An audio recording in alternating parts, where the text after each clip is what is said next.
Okay, so we have recapitulated and we're back.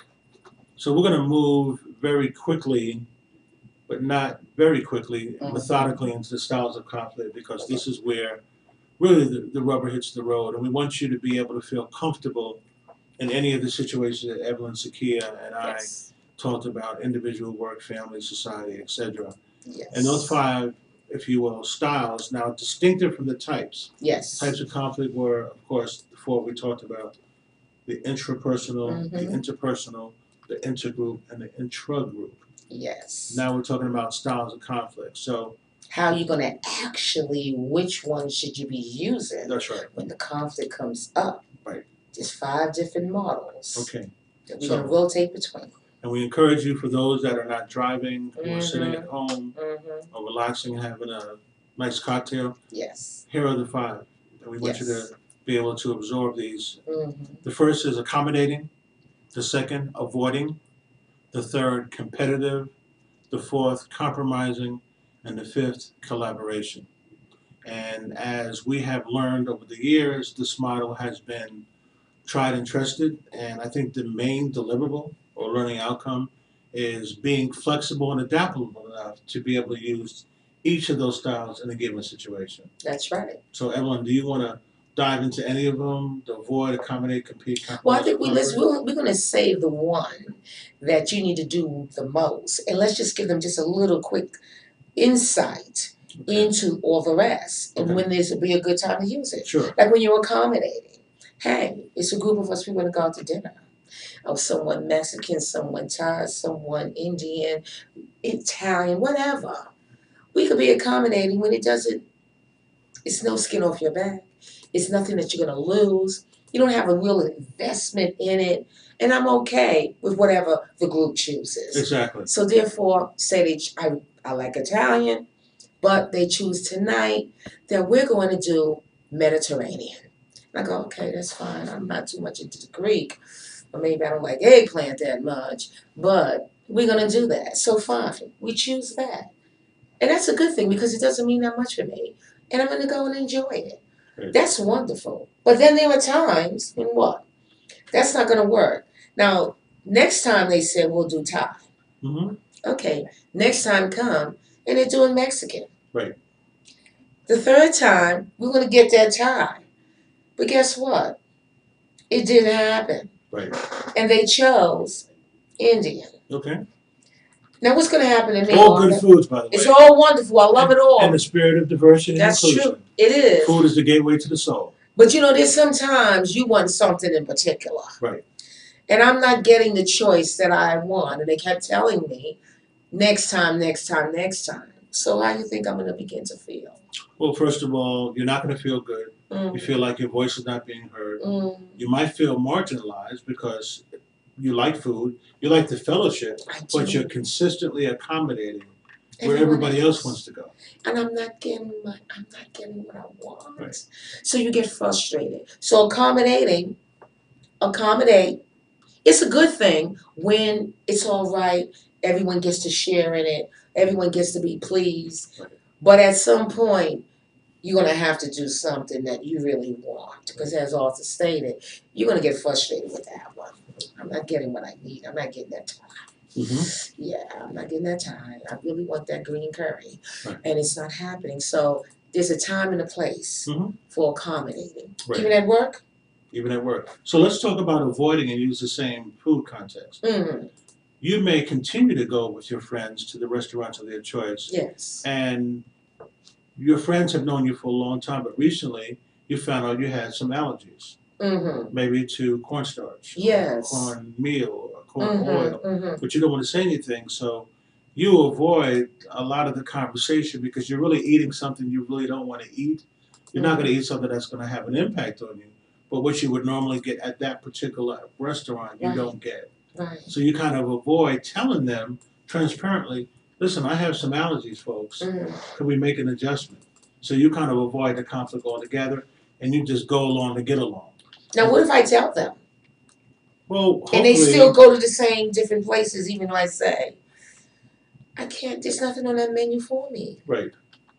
Well, then you either become very competitive and say, hey, Can we go to a buffet that has a kaleidoscope and cornucopia of food where everybody's happy? So if you're a vegan, a vegetarian, whether you have any allergies, maybe you're lactose intolerant. Yes. It can be a lot of these factors. Gluten, peanuts, all these different all things. the above. So sometimes when it comes particularly to food, it depends. You pick your spots. As everyone said, you may not have a skin in the game with the accommodation model. Yes. But with the avoiding model, if you do it too frequently, your self-esteem could be impacted. And that happens at work. You have that argument with someone, that discussion, or someone makes you feel less than who you are, or don't appreciate your speaking in a meeting, and they constantly just ignore you or say things that's degrading. So sometimes you get very upset, and then you walk out. So now you see them in the elevator, and you know how it is. They're in the elevator, and you about to and you walk past the elevator and say, I'm exercising. I'm starting a new routine. I'll take the stairs. Or what about you're in the elevator, you see them coming, you start pushing that button real fast. That's right. So because you're avoiding them. And now, what's the main issue with avoiding stuff? Well, again, if it continues to happen, it could really have an adverse impact. It does. On your self-esteem and your cognitive, as well as the impact it can have on you physically. And emotionally. And everything, and all your parameters. So avoidance is good. Because there are times when you're upset. Well, you pick your spots. You do. When you're upset, and you need to know that if I'm upset, I'm acting like a bull in a china shop, or when I'm seeing nothing but red and I'm very angry for another human being. And if I say something, it's going to come out inappropriate words, or I'm just going to be angry and I say some foul things, or I get very physical. So that's when you need to avoid the situation. So that's when it's good.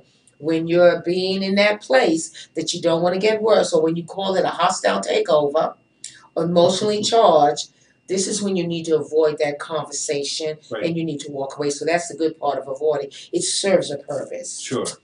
Now let's go to competitive. Yes. And let's give an example of the competitive style.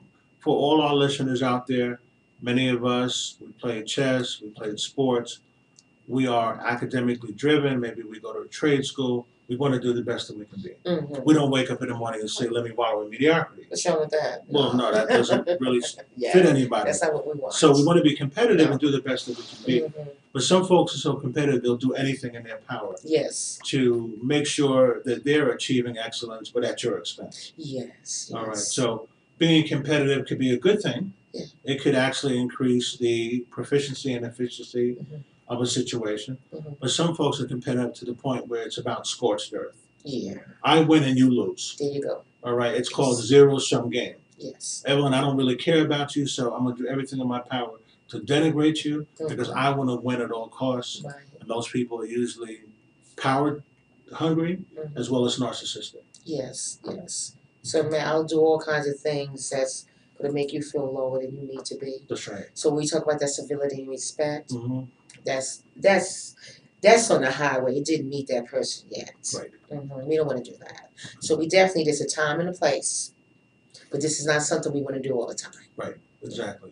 So let's talk about compromise. And I think the most appropriate way to segue into compromise is a quotation from John F. Kennedy. He said, let us never negotiate out of fear, but let us never fear to negotiate. So compromise is all about negotiation, whether that's work, family, society, or any of the other tiers that we talked about. Negotiation is simply communication. Understanding that you come in there maybe in a particular position, but then if you're compromising, you've got to have the ability through your optics and your lens to look at the interests and needs of the other person. So Evelyn, is there any instances where you can say compromise takes place? What about in a relationship? Yes. You know, when you're in a relationship, Arthur Theotis and Evelyn Sakia. What have we compromised on? What have we compromised on? Quite a bit over 34 years. Oh, yeah. I'm kind enough to be remembering that.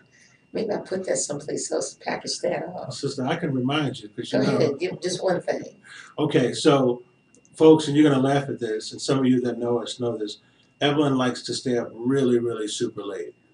Sometimes she can go days without sleep. Whoop, whoop. You know, she's kind of, I'm a mere mortal, but obviously she's in a different lane. I need 5 hours of sleep. Oh, Lord. And for me, that's a non-negotiable. So we have to try to compromise, and although I sometimes stay up till about 1 or 2 o'clock, it was a compromise because now I can stay up a little later with her. You can. All right, so we can watch our shows, engage in, family activities, but I still need my 5 hours sleep. Okay. Because when Arthur Theotis gets 5 hours sleep, I'm at my best level. I can percolate at a high level. Percolate. Okay, I'm not like Evelyn Sakia who doesn't need any sleep for days. Yeah, you know how it is. It's just like that. But these are things that you work on with someone when you care and when you love them. We have to all make compromises. Again, it's something so simple as food, different meetings, movies we want to go to, things of that nature, different stuff. Well, we can elaborate on that, and we'll talk about that after. Oh yeah, when we come back from the break. Sure. This is Transformational Thursdays. This is KDIV 98.7, the voice of diversity. We know how to do it. We'll see you in a moment.